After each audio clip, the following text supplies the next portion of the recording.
Okay, so welcome to evening 2 of Liturgy School. So as you would experience last night, we started with the first line of the Lord's Prayer. And as you would know, this entire week we're focusing on the Lord's Prayer.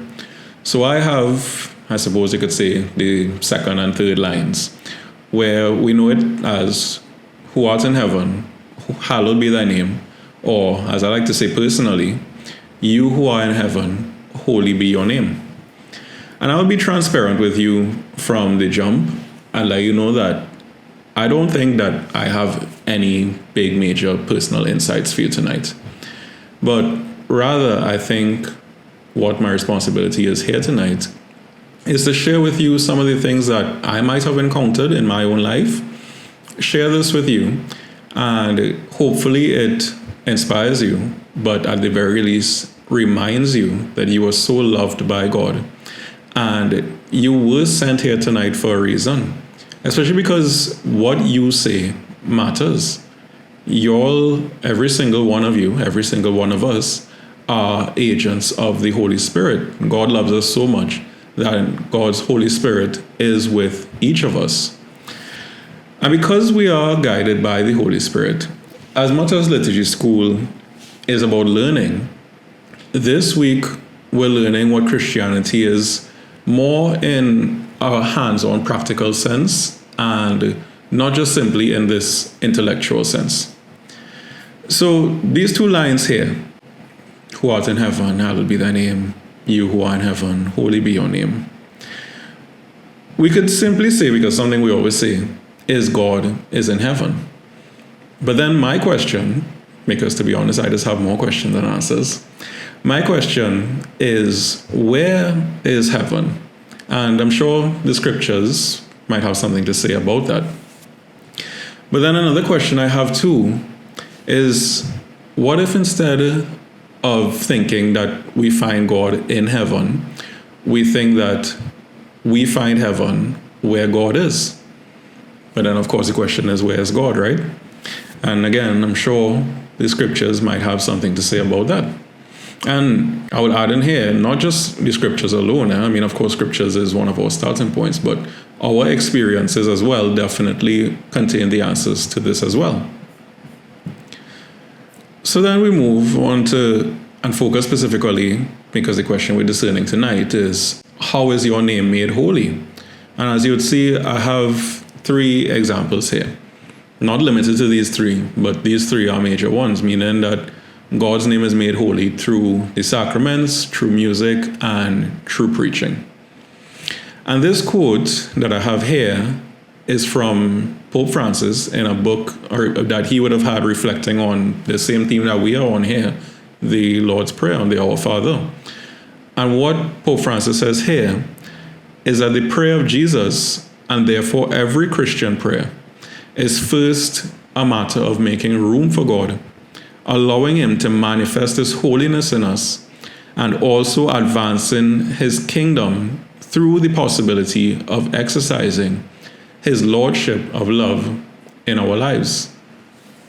And as we see, of course, this is centered on God's love for us. And at the same time, we then have this opportunity, responsibility, to open up ourselves to God, open up ourselves to that divine love, and allow God to manifest in us. And then we move on here, and this comes from an article written by a very dear friend of mine, and this is Father Jerry Austin, a Dominican priest.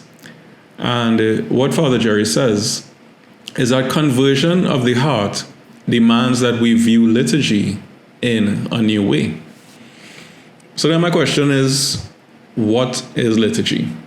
And of course, because this is Liturgy School, I'm sure many of you already know that it could be translated or means things like public work or work of the people or work for the people. I mean, 2 sides of the same coin, right? But ultimately, what we know for sure is that it has to do with people and it has to do with work and about being in the public sphere. So this whole thing about liturgy, and I mean so much, especially of Catholic tradition, is based in liturgy. So we say we have to demand, this says our conversion of the heart demands that we view liturgy in a new way. And what is the new way? I, by myself, don't have an answer to that. I have part of the answer. But really and truly, the answer to that question is for all of you, for all of us to discern tonight. Because this is our church and this is our story. So the thing is, church in America is different to church in Greece, which is different to church in Rome, which is different to church in Lebanon, which is different to church in the Caribbean, and of course here for us in Trinidad and Tobago. And as much as we might all be interconnected, and as much as Rome being head will give us the framework for liturgy, Rome cannot figure everything about liturgy or figure out everything about liturgy for us. Because again, we as Caribbean Catholics, Caribbean Christians, Trinidadian, Trinbagonian Christians, we have a certain responsibility to figure this out as well. And not just figure it out with our heads, but rather the reason that we are here tonight. What is the Holy Spirit saying to us, through us?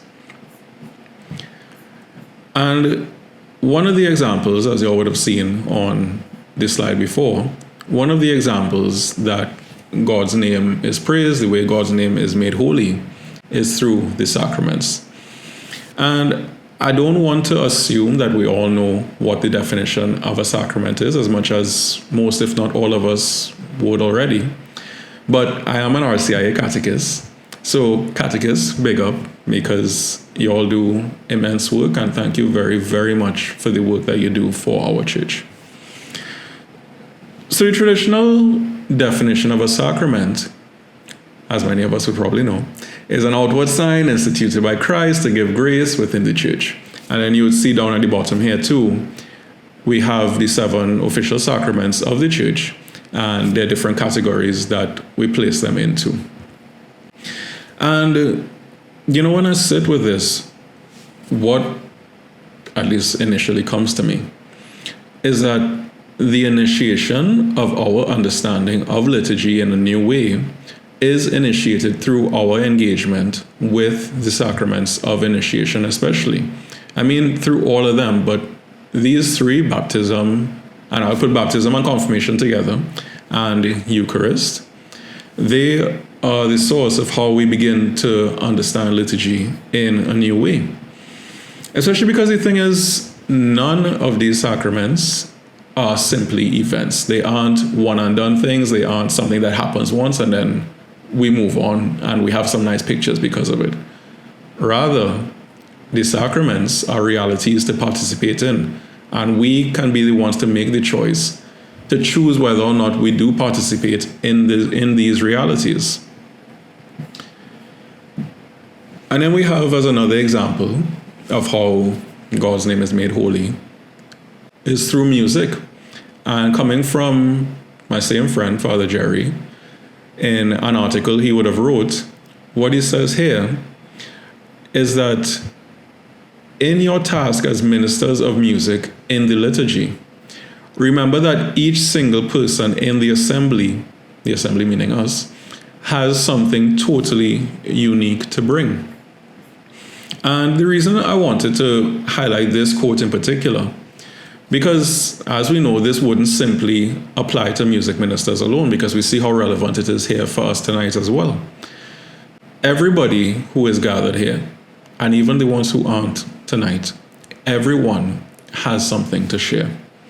And not just simply because of our own individual merits, but as we've been saying, because the Holy Spirit speaks through all of us.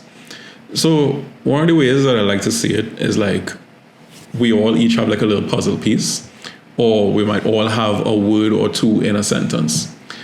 But we won't know the full picture of that puzzle, what the puzzle makes up, or we won't have the whole message of that sentence until everyone brings out what is inside of them. And then the third example that we have highlighted here tonight, and remember, these examples aren't the only way that God's name is made holy, but this example, this idea of preaching.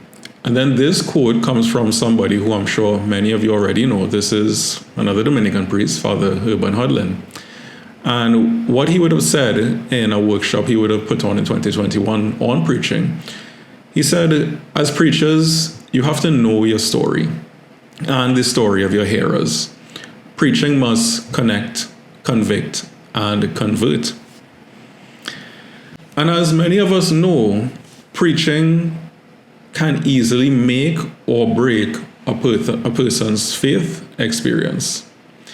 Now, of course, knowing who we are and what we are about is fundamental and necessary in order for us to preach.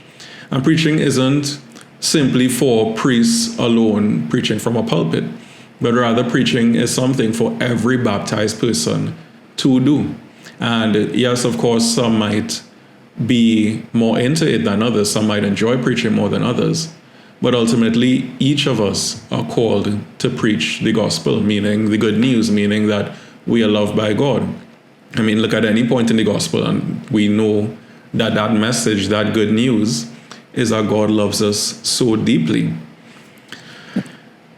But a thing, too, that I would like to highlight is that preaching doesn't simply have to be words alone.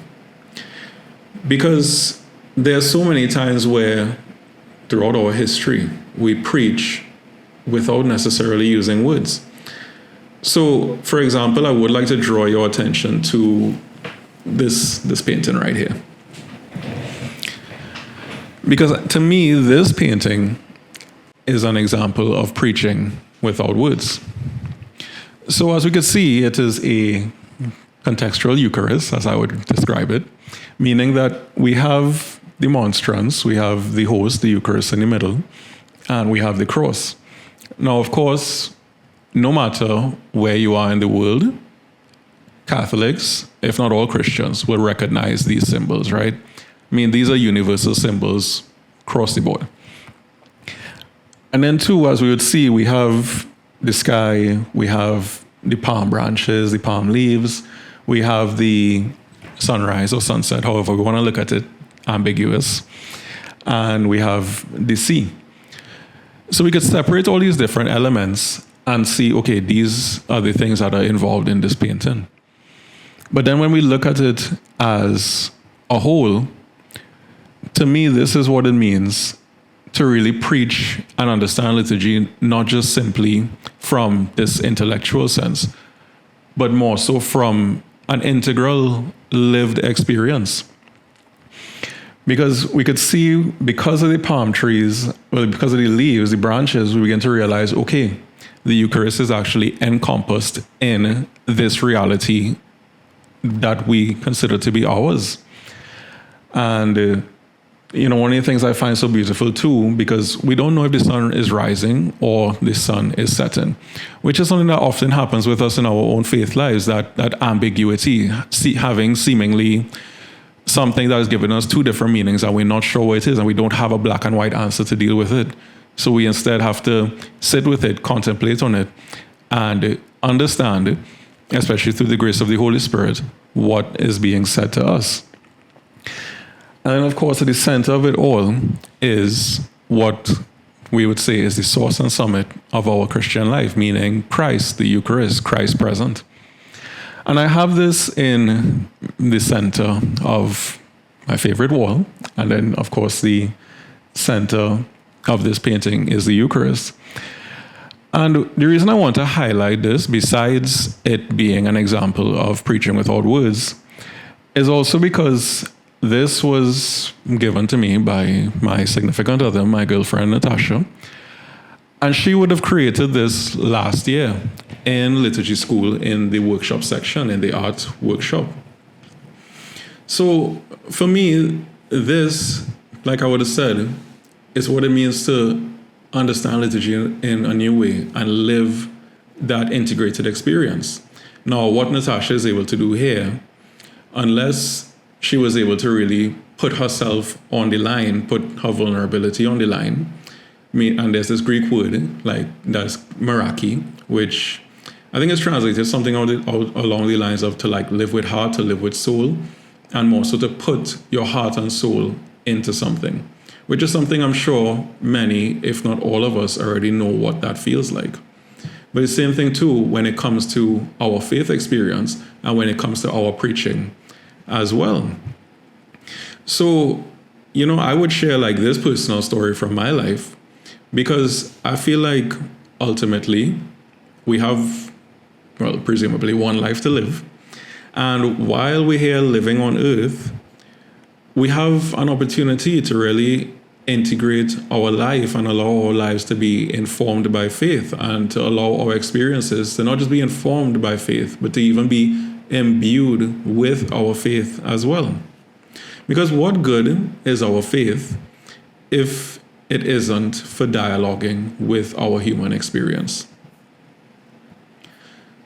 And then the question we have for discernment tonight: how is your name made holy? How is God's name made holy? Through me, meaning my own individual experience; through my neighbor, meaning you, meaning the other participants who will be in the breakout rooms with us; and through my church.